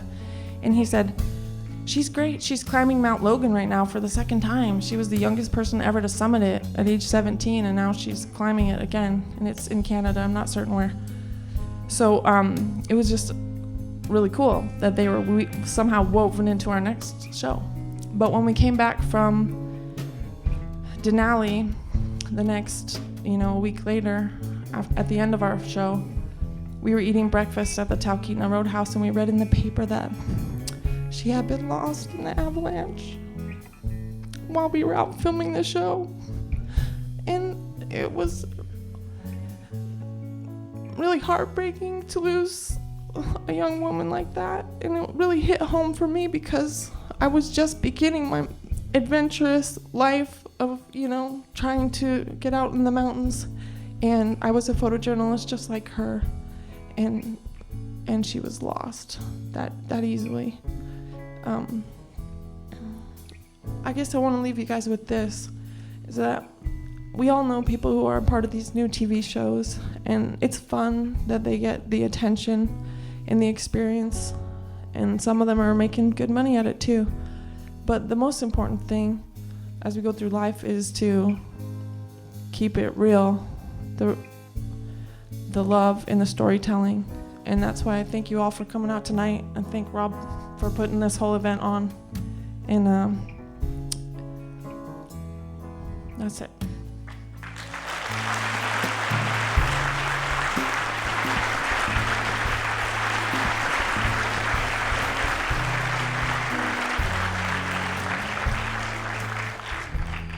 Heather Taggard, thank you for reminding us that Alaska really is just one big little town in many ways. All right, Thanksgiving memory. First thing that came to mind is last year when my son was away in Wisconsin and talking to him on the phone. Missed him more than ever before. Turning off all the lights in the downstairs and playing hide and go seek after dinner. And proudly telling my class in show and tell that my family had hot dogs for Thanksgiving. Our tradition was to hike up a mountain, build a fire, and roast hot dogs. Great. I hope they were turkey dogs. Okay, our next storyteller came to Alaska to visit a friend and found family and love instead. And she learned that when times get tough, Alaskans pull together. Ladies and gentlemen, Alyssa Enriquez.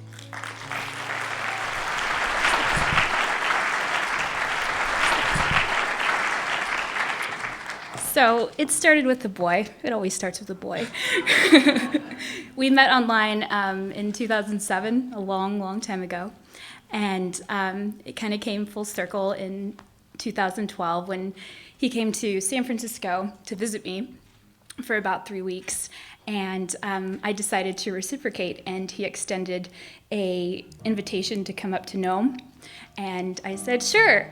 And I had never even read about Nome or decided to read about Nome. So we booked a flight, and I packed about 10 bags. And none of the clothes that I packed were useful once I got to Nome. And so we get on this flight. It's June 24th, 2012. And I get on my flight, and I am looking out the window as we land, and there are absolutely no trees. And that kind of blew my mind. And Nome is up in northwest Alaska, up on the Bering Sea, where there aren't any trees. It's Arctic tundra. And I was completely awestruck just with the beauty of the land. And I hadn't even met the people yet. And we were welcomed by about 10 friends and family, including my friend, he was there, Isaac, who soon turned into somebody that I would grow to love and cherish. And that began when we went to set a net. His dad picked us up, and we went to set a net, and a cigarette hanging out of his mouth, and he tosses me a life jacket and says, here, put this on, you might need this. And we're on the boat, we're bumping along, and I was still in my leather boots and my leather jacket. It was like, okay, whatever. So we set the net, and we headed out to the family home about 4 miles outside of Nome proper. And I had caribou burgers for the first time, and I was only in Alaska for about an hour, and I was like, heck, I could dig this. So we had burgers, and then we went out to, we were picked up by some friends, and I was tossed some extra tufts, and I had no idea what they were, but they were 3 sizes too big, and I put them on, and it was raining. And so we headed back out to check the net in my extra tufts this time, and a raincoat. And I had never seen so many fish in a net in my life, and I had never really gone fishing either. So it was kind of this amazing moment of, wow, I get to eat these tonight.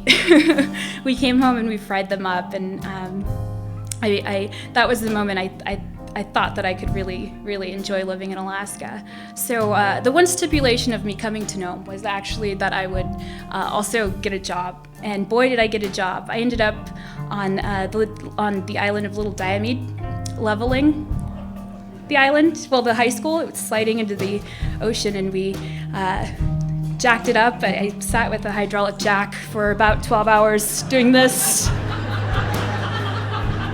And going, what the heck did I get myself into? And shimming it, and meeting the people there on the island. There's only about 60 people that actually live on the island, and that was an experience in and of itself. And that was also when Isaac, my friend, decided to tell me he loved me as I'm jacking, and I'm covered in dirt, and I look at him like, you're absolutely crazy, but okay, I love you too. So we're on the island for about 11 days, and we got weathered in for 2 days, and the helicopter pilot came through on the 11th day, and we were able to get back to Nome. And as we were flying back, the pilot kind of tilts the helicopter, and there's some gray whales swimming in the water. And my mind just was like, whoa, this is so cool, I love Alaska. And then as we're flying back a bit more, further in along the edge of the water, there's some bears running along the coast. And once again, I'm like, whoa, I love Alaska. And so we get back to town finally, and we're walking back, and I that was the moment that I figured out that, hey, I'll move to Alaska.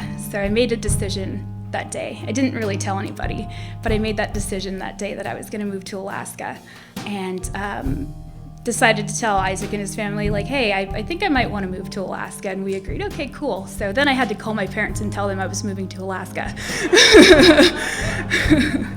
I decided to fly back to San Francisco, finish up my work, and pack 10 boxes, and I moved to Fairbanks without ever having been here. Sounds how I ended up in Nome. And so I ended up in Fairbanks, and it's the toughest winter. It's that same winter where it snowed until June. And ended up going back to Nome for the summer under the stipulation that I would have a job. Only this time I took one at Subway.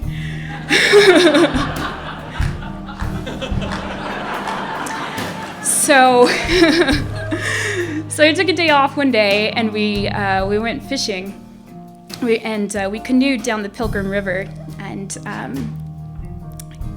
we caught a bunch of fish, and we're cooking up the fish on a bed of fresh willows that we had bent and broken. And just up the way, maybe about 10 yards ahead, there was bears also in the river eating their dinner. And then I really loved Alaska at that point. It was the only day that I had called out of work because I had so much fun fishing. I never thought I'd hear myself say that. Took a day off because I was fishing. So I fell in love with Alaska, but I also fell in love with a community and a family. And Isaac's family is a family of 4 siblings, Isaac and his 3 younger siblings, a younger brother, a younger sister, and the youngest brother. And I'm still here in Alaska. This summer I went back up to work, and we were celebrating our 2nd year anniversary on the 4th of July, and we decided to go on a canoe trip. It was really fun down the Nome River. And 2 days later, we're at home in the morning, and we get a phone call. And the phone call says that, the youngest brother calls, and he says, we have one less family member. And we are dumbfounded. We don't really know the situation, and we look at each other, and we give each other a hug, and I say a quick prayer for strength, and we head out to the house. And Isaac's younger brother shot himself in the entryway of his parents' home. And I didn't know what my place was in my Alaskan family until then. Until I couldn't take the pain that I watched this family go through away. And the only thing I knew to do was to help. And in rural Alaska, there isn't a cleanup crew when something like this happens. There isn't anybody who comes through and cleans. So Isaac's mother took the greater role in that. And the next day, I cleaned up, and a bit after that, after the grieving process at that time, I wrote a poem when I got back to Fairbanks, and I'd like to share it with each of you.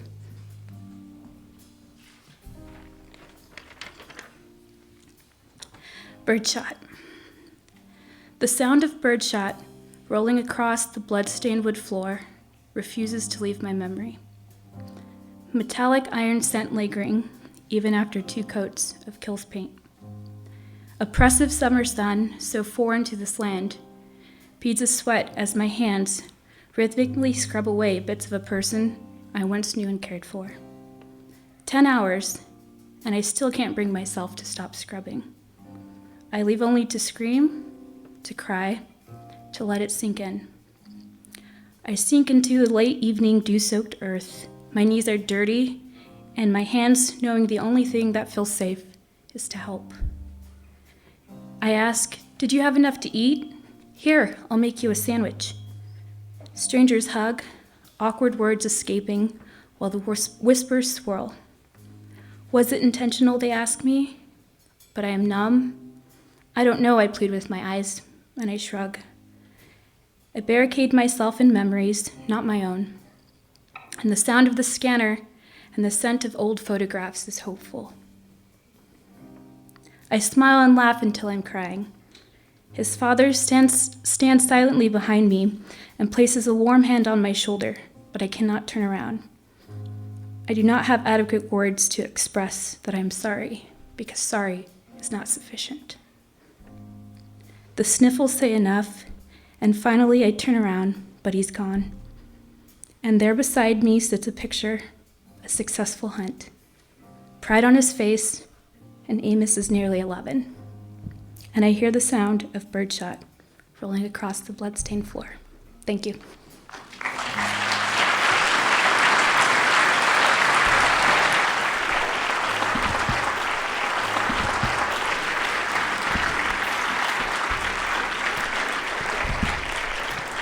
Alyssa Enriquez. Okay, a few more Thanksgiving memories here. Cooking dinner in the Quonset house, carrying it over to the new house, having dinner on a table of plywood on sawhorses. See, honey, our house isn't that bad, actually. Setting the garlic bread on fire. It's genetic. All my relatives do it. If we want garlic bread, a non-family member has to broil it. I don't really have any. Thanksgiving in my family typically involves grandma getting, let's just say, imbibing, and telling everyone why she hated them in painfully specific detail. Oh, man. I'm going to leave that one alone. So, we started tonight with a story of one man trying something that was a little outside of his comfort zone. We're going to end tonight with a story of a group of men trying something that was outside of their comfort zone. Ladies and gentlemen, champion dog musher and wilderness guide, Brent Sass.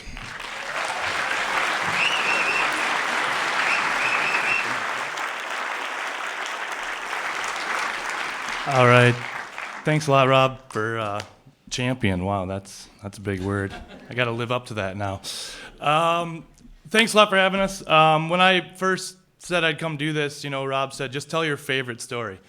And I started going, favorite story? Geez, there's a million of them, How do you pick a favorite story? But there was one story that really always comes to the front of my head every time someone asks me to tell a funny story or a story about Alaska or a story about how I got started in Alaska. And I came to Alaska 14 years ago with one goal, to live and be an Alaskan. And so it took me a long time. For 4 years, I went to the university and didn't really enjoy it that much. I wanted to go out into the woods, and I wanted to go out and do things in the wilderness, and I was kind of a city guy, but I wanted to go do this stuff. And I was in the Boy Scouts when I was a kid, but I didn't really ever get to be Alaskan until I came to Alaska. So I came here, and I did some things for a few years, and then I said, I'm just going to go start doing this stuff, and I had to find some buddies to go do it. And I got this group, a couple guys together, and we decided that we were going to go up north, way up north, and we were going to try and shoot some caribou. And we didn't really have any idea what we were doing, but we were going to try it. And these guys, they're two of my best friends now. One of them is, he's a guy that I've done hundreds of trips with since that time. So Josh, I'm going to say it, Josh Horst, you guys probably all know him. Matt Fravor is the other guy in the story here. You guys probably know these guys. So we drive all the way up the Hall Road. We got a Skidoo, one of those flatback canoes, more stuff than you can imagine, a little motor. And our whole plan is to go to Happy Valley. It's up on the Hall Road, and we're going to park there. We're going to just motor up the Sag River. Someone said it was a big river, but we figured we could make it in this canoe. So we get going, and we get there. We unload all of our stuff, and we put it all in there. And we're like, okay, where are we fitting? Where are we gonna go in this canoe now? You know, like, I guess we wanted to be prepared, and that's a good thing, right? You got to be prepared. But being prepared, we were really prepared. We had the kitchen sink, and we were going into the middle of the wilderness. I was used to camping out of the truck, and so there was a transition zone, but we were learning. So we got in. I said, we're just gonna make it happen. Get on top of that stuff, Matt. So Matt is in the middle, Josh is up in the front. He has a little hole to put his legs into so he can get kind of low. Matt's like sitting on top of bags in the middle of this canoe, and we push it out into this river, and it's a big river. And we get it out there, and those guys get in, and we push off into this river. And at this point, we've got about an inch of freeboard. An inch, maybe an inch. And these guys are like, oh God, what are we doing? What are we doing, Brent? I'm like, don't look at me. I'm not the leader here. We're doing this together, but I'm going to make you do it. We're not turning around now. We just drove 300 miles up this road. So they believed in me, and I said, let's do it. We got in. I hit the gas on the 5-horse motor. We're going up the Sag River now. 5-horse motor. And we look over on the bank as we're going up this river, and we're not moving forward, basically.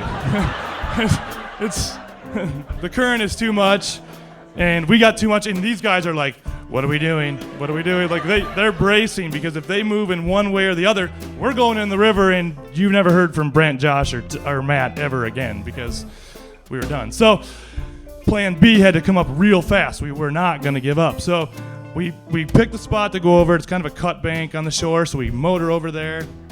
I was able to go a little bit, cross current. Got over there, slammed the boat up against the river, and or the bank, and I'm flooring the motor now, because if you don't floor it, you just continue, you go back down the river. So I'm flooring them like, get out, get out, get out, get out, So they jump out, nothing. Josh brought his gun, and Matt had some bear spray. So, but that was it. They had that in their pocket. They got off, and So now I shove back out, and I'm like, with your guys' weight on the bank, you guys just walk up the bank. We only got 2 miles. You can walk up the bank.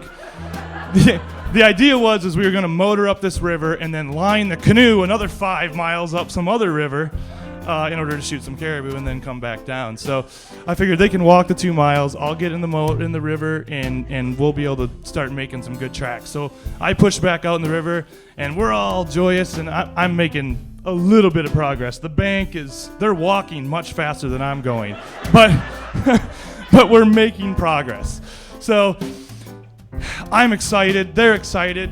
We're doing it. We're out in the wilderness. There is not a soul for, I don't know, there may have been someone around the corner, but we felt like we were in the middle of nowhere. And I look up, and I'm just scanning the tundra and the willows and all this beautiful, beautiful Alaska, and then I see a large grizzly bear, and it's a ways away. It's probably 100 yards up, kind of on this little plateau, overlooking my buddies that are walking on the bank now. And I'm like, bear, and they're like, yeah, let's do this. And I'm like, no, bear. So finally, I get their attention. They look up, and like their excitement goes from, what are we gonna do? What are we doing, Brent? What are we gonna do? And I'm like, I don't know. Do you want to get back in the boat, or do you want to take your chances with the grizzly bear right now? And the grizzly bear's a long ways away at this point, and I'm kind of like, just deal with the grizzly bear, guys, and we'll keep an eye on it. But they're like, get over here. So I motor over to the side and, again, slam the boat into the side of the bank, revving it as fast as I could, as hard as I could. Otherwise, I was going to go away again. And I was like, Matt, grab that rope on the front of the boat. He turns on to grab the boat, and I hear tss. I heard the tss, right? The wind blows, and I got bear spray in my face, right? I hit the deck. I'm in the boat. I'm in the bottom of the boat now, coughing. But it was just a mild spat, you know. It wasn't too bad. But I'm like, I can't see right now, and the boat is now flung all the way back around on the other side of the bank, and I'm leaning the other way, and Josh is out there with his gun going, what are we gonna do? What are we gonna do? And Matt's like, I'm sorry. And I was like, I don't care, you know, where's the bear? How are we gonna keep moving forward? I rubbing my eyes out. Like I said, it was a pretty mild, you know, spray. So we sort of adjust, and the bear has now moved probably another 25 yards closer, 30 yards closer to us. And at that point, I was like, what do you guys want to do? You want to get back in the boat, or do you want to keep on the shore? And they were both like, I think we should get in the boat. And I said, I don't think we should get in the boat, because we're all three gonna die if we go in this boat right now. We have a fighting chance against this grizzly bear. So I'm in the boat, and we need to get them in the boat. They think they need to get in the boat. And I was like, no, we're not going to get in the boat. Let's just push me back out, and I'll stay close to shore, and you know, we'll watch this grizzly bear. In the meantime, we're having this conversation. The bear's getting closer and closer and closer, and he's probably like 45 yards away now, standing up, looking at us. And in the process, you know, we're still slammed against the river. There's a raging river going on right here. We're kind of yelling at each other. I know these guys pretty well, but this is like the beginning, right? This is the beginning. You spend all your time out in the wilderness with people, and I hadn't spent a second in the wilderness with these people. And so we didn't have like a real good way to communicate. So in the end, I just said, push me out again. So I went and told Matt to use the paddle to push me out. He pushed me out, but in the you know, the same motion, he was still holding the bear spray, and as he pushed out, he completely like a 4-second spray right into my face. So now I've fallen back into the bottom of the boat, and Josh and Matt are on the bank. Are you okay? You know, Josh has dropped his gun. I'm starting to kind of float down into this little eddy here. I'm in the boat. I'm coughing. I see nothing at this point. My eyes are completely red. And so we get off to the side, and I'm like, I need to get out of this boat. Like, I can't see anything. If someone else is going to have to drive the boat if we're going to do this. So I get out, and we're all sitting around, and Matt is just so scared that I'm just going to just clock him, you know, because I just got sprayed twice with bear spray in a matter of about 4 minutes. And so I'm like, don't worry about it, Matt. Don't worry about it. Where's that bear? You know, like, these two are so concerned with me, and I'm like, well, now the bear has gotten time to, like, you know, get closer and closer and closer, and we're worried about me and my bear spray, and we all three kind of look up, and I don't see very well at this point. My eyes are just, you know, exploding, and but I do see a little bit, and we all look up, and there's this bear, and I'm not. This is God's honest truth. He stands up on his hind legs at about 35 yards away. This is a big bear, and at 35 yards, you're like, he could just come and eat us right now. And he got up, and he literally looked at us, shook his head, said, "Stupid humans," went back on all 4 legs, and just sauntered off away. And I was like, all right, well, I guess we survived the bear encounter, guys. Do you want to continue? And I think I had sort of taken the sails. We had all the sails were sort of out and out of our big party, and we decided to pack it up and go home. But my eyes watering to death. Somebody else. We actually pulled the canoe back up the river. We didn't really want to get into it anymore. But I mean, the moral of the story is that you got to have a beginning somewhere, right? And you got to take chances, and you got to go adventure. That's what Alaska's for, and that's the reason I moved to Alaska. And so we talked about it the whole way back home in the truck. Like, we made mistakes before we left Fairbanks. We had the biggest train wreck before we left Fairbanks, all the way up the Hall Road with the canoe, with the bear. But we had the time of our life, and we just made the greatest adventure story you could possibly have. And Josh and I, my buddy there, and Matt was a little bit a part of it, he was still said, we can never tell this story, you guys. We can never, ever tell this story. And I said, I'm telling this story to everyone I know, Matt. Only because it's the beginning of a huge epic adventure for all three of us. And I told them, I was like, I'm going to continue making these stories and live in Alaska and learn from Alaska. You have to respect Alaska. That's the biggest thing that I learned from that story and everything else. Be prepared, but respect Alaska, and she'll give so much back to you. I've had so much adventures in Alaska, and just do it. That's the biggest thing I can leave here with tonight. Just do it. Thank you very much.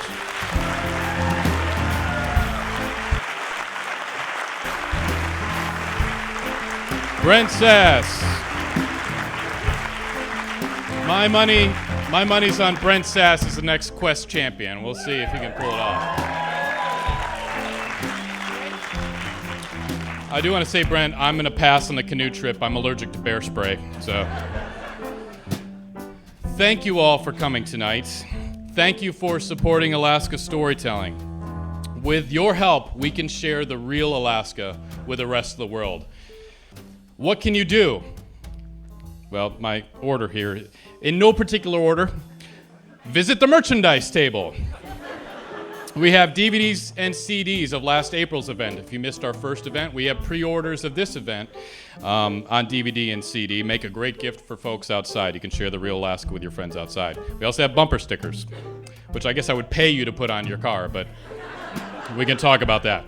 We have Thought Trade CDs, and we have Emily Anderson CDs available. And we do accept donations, and we do accept cash and credit. You can also download the Dark Winter Nights podcast, which is available on iTunes. You can listen the third Saturday of the month to our radio program on KUAC FM at 7 p.m. You can get us your stories. We need your stories. We need to keep feeding the beast. So please send us your stories. There's information at darkwinternights.com. Fill out that form on the program. Turn it into us, and we'll be in touch with you. We want to hear your stories. Follow us on Facebook and Twitter so you don't miss any of our future events or broadcasts. Sign up for the mailing list on the program. Keep coming to the events. I think we're going to get a bigger venue next time, though. You think we need it?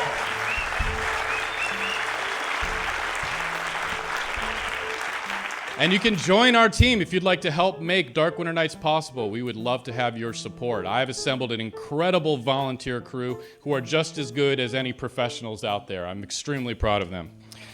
Okay, I'm going to thank them right now. I can't pay them, so this is what they get. Our executive producers for this event are Amanda Huff, who brought us Heather Taggard, Karen McElroy, who brought us Brent Sass, Lynn Snifka, who brought us both Bill Schnabel and Mike O'Brien, and the Thanksgiving things were her idea. I thought she was crazy, and I think they were a lot of fun. Ryan, I don't like that idea, Peterson, who keeps it real at the meetings. Robin, who only has one name, but we love her anyway. J.R. Anchetta and his awesome photos that you might have seen in the press. Melissa Bukta, who is definitely going to be famous someday, and we're going to have her up to tell more stories. This and that is all because of them. John Huff and Matt Hutter from Alaska Universal Productions, good friends of mine who make this event look really professional. Did you read about this in the Latitude? That's because of Hannah Hill, who's been kicking butt on publicity for us this time around. Our social media gurus and more are my friend Jason Lazarus, who spent untold hours fixing our hacked website, and we're getting it back up on its feet. And Zach Mason, our timekeeper, who's been down here harassing the storytellers, telling them they're talking too long. Charlotte Peterson's Aurora photograph is gracing the cover of the programs and our posters. Margot Campbell's the Journalism Department Administrative Assistant. Jeff Bushke did the t-shirts. Betsy Robertson did the printing. Our student crew tonight's Karen Simmons, Sam Allen, John Bracone. I'd like to thank Peter Van Noort and Tim Palmer from Clear Channel for helping us get the word out. And KUAC for airing the radio program in prime time. For airing the TV program in prime time. For getting the word out, and thanks for airing locally produced programs in great time slots. Colleen Wood she's our storyteller liaison. She's been my right hand throughout all this. She was outside when we started planning this, and I could just feel the weight was coming down on me. I felt that, that first stages of a nervous breakdown? Then she came back, and it was like the clouds cleared. Colleen Wood, I could not do this without you.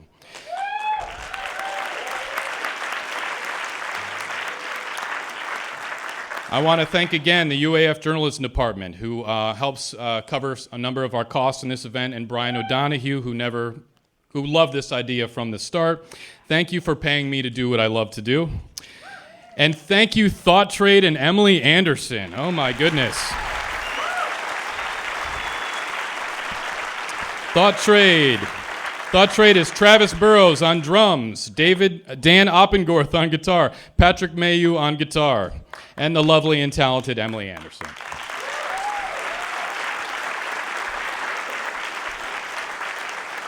Emily and Travis have an event Friday, December 5th at the pub at 9 p.m., no cover, so you don't have to wait too long to hear them again. And then I'd like to thank my wife. Who makes sure our everyday life doesn't collapse while I'm engrossed in my high-minded projects. Thank you, Melissa, for all the second chances. There's always one more time. And finally, our storytellers, Bill Schnabel, Ray Smith, Howard Luke, Mike O'Brien, the other girl's name I meant to write down, Heather Taggard, Alyssa Enriquez, and Brent Sass, proving that Alaskans can tell their own stories. We don't need History Channel. We don't need the Discovery Channel. We don't need reality TV. We can do it ourselves.